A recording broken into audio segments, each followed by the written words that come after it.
اعوذ باللہ من شر الشیطان اللعین الرجیم بسم اللہ الرحمن الرحیم۔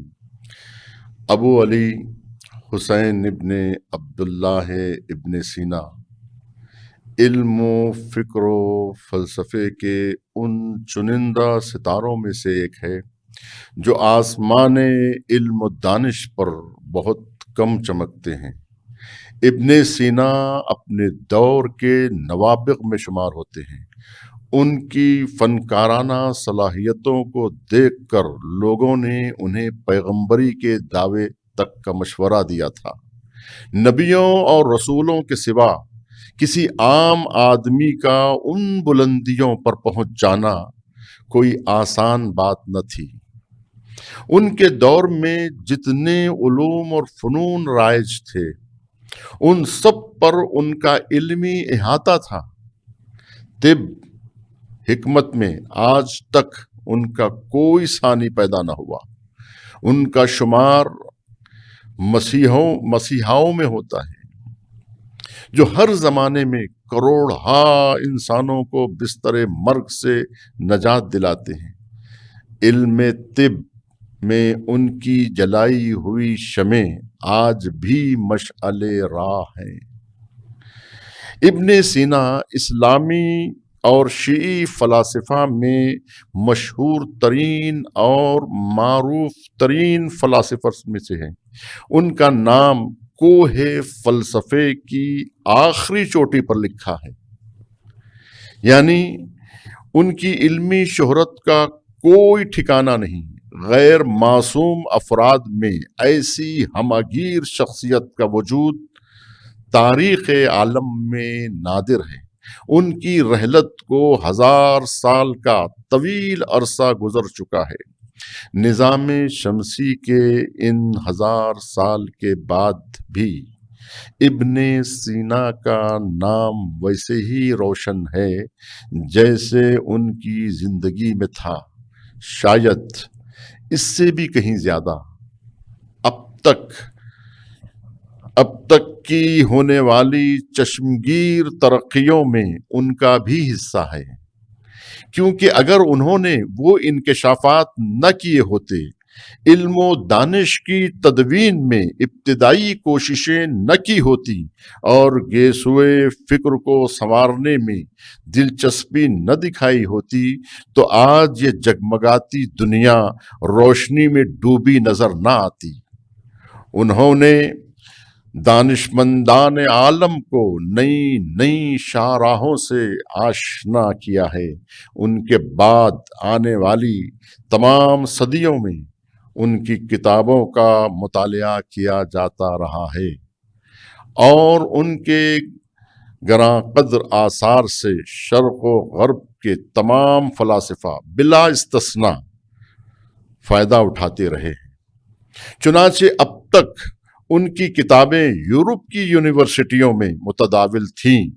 کتاب قانون جو علم طب کا خزانہ ہے، 17ویں صدی تک پورے یورپ کے اسکالرز کا مرجع بنی رہی۔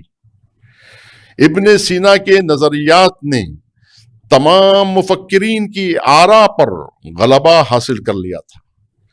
ان کی عالمگیر شہرت ہماری تعریف کی محتاج نہیں ہے، وہ بلند اور بے انتہا ہے۔ چنانچہ ان کے نظریات قدیم و جدید تمام علماء پر اس طرح چھائے ہوئے تھے کہ انہیں ارسطو اور بقراط اسلام کا لقب دے دیا تھا۔ ابن سینا حکماء اور فلاسفہ اسلامی کے درمیان اپنا خاص مقام رکھتے ہیں۔ ان کے نظریات پر مختلف زاویوں سے غور و خوض کیا گیا ہے اور ان کے افکار مفکرین کے لیے قوت بخش اور حیات بخش ثابت ہوئیں۔ ان کی تحریر کے رخسار پر آج بھی شبنم برستی ہے اور آج بھی وہی تازگی برقرار ہے۔ ابن سینا کی ہر تحریر نقش جاوید ہے اور ان کا ہر نظریہ پتھر کی لکیر ہے۔ ابن سینا کی معروف ترین کتابوں میں اشارات شفا جو طب میں لکھی، قانون جو طب میں ہے اور شفا جو فلسفے میں ہے، یہ بڑی عجیب بات ہے۔ القانون فی الطب ہے اور الشفا فلسفے میں لکھی ہے، اور تمام ابعاد فلسفہ کا احاطہ کیا ہے الشفا میں ابن سینا نے۔ نجات اور قانون قابل ذکر ہیں۔ ابن سینا کی زندگی اس اعتبار سے غنی ہے کہ ان کی زندگی کا کوئی شعبہ حیات تاریخ کی نظروں سے اوجھل نہیں رہا، اور تاریخ کی تیز بین نگاہیں ان کی زندگی کے ہر پہلو کا جائزہ لیتی رہی۔ ابن سینا کے نظریات کسی ایک فن سے وابستہ نہیں، بلکہ ہر علم کا دامن ان کے نظریات کی خوشبو سے مہکتا رہا ہے۔ ان کا اسلوب تحریر نہایت سادہ اور عام فہم تھا، جس کی وجہ سے مقبولیت میں حد درجہ اضافہ ہوا۔ کہا جاتا ہے کہ ابن سینا نے 180 کتابیں اور رسالے تحریر فرمائی، اور ابن سینا کی امتیازی خصوصیت یہ رہی کہ بیشتر علوم و فنون کا بیشتر حصہ انہوں نے خود اپنی ذاتی کوششوں سے حاصل کیا ہے۔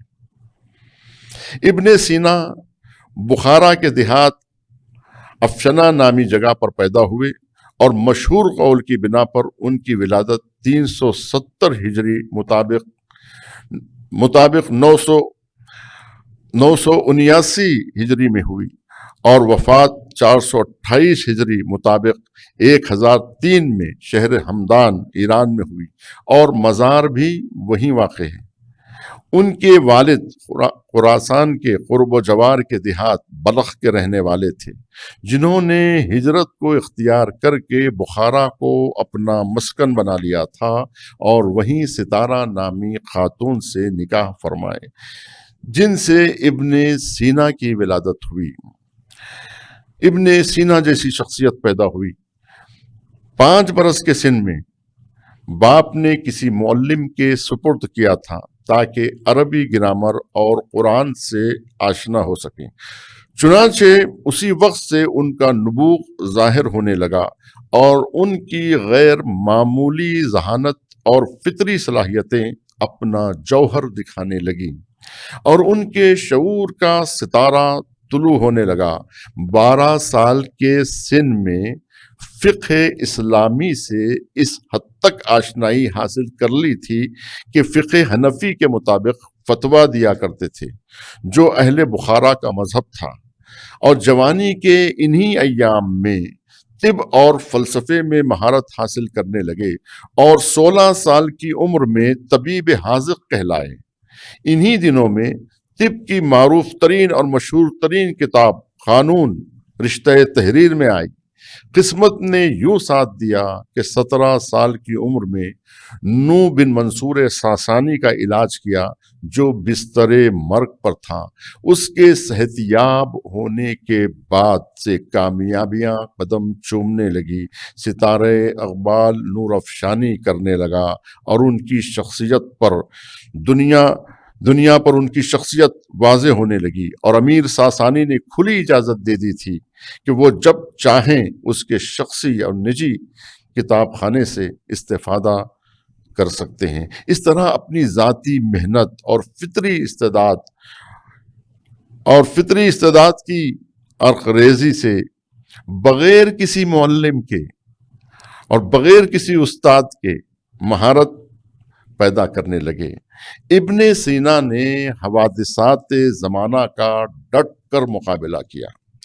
اپنی زندگی میں مختلف نشیب و فراز سے گزرے۔ کبھی ان کے لیے پھولوں کی سیج تیار کی گئی، اور کبھی خاردار کانٹے بچھائے گئے۔ چند مہینے زندان میں رہے، اور ایک عرصہ اس شہر سے اس شہر اور اس شہر سے اس شہر، ہمدان میں وزیر شمس الدولہ کے دربار میں، تو کبھی کسی دربار میں، اور کبھی وزارت کے جلیل القدر عہدے پر۔ لیکن ان تمام مصروفیتوں کے باوجود تالیف تصنیف سے باز نہیں آئے، اور ہمیشہ تحصیل علم میں مشغول رہے، نہ کسی کے آگے جھکے اور نہ سر تسلیم خم کیا۔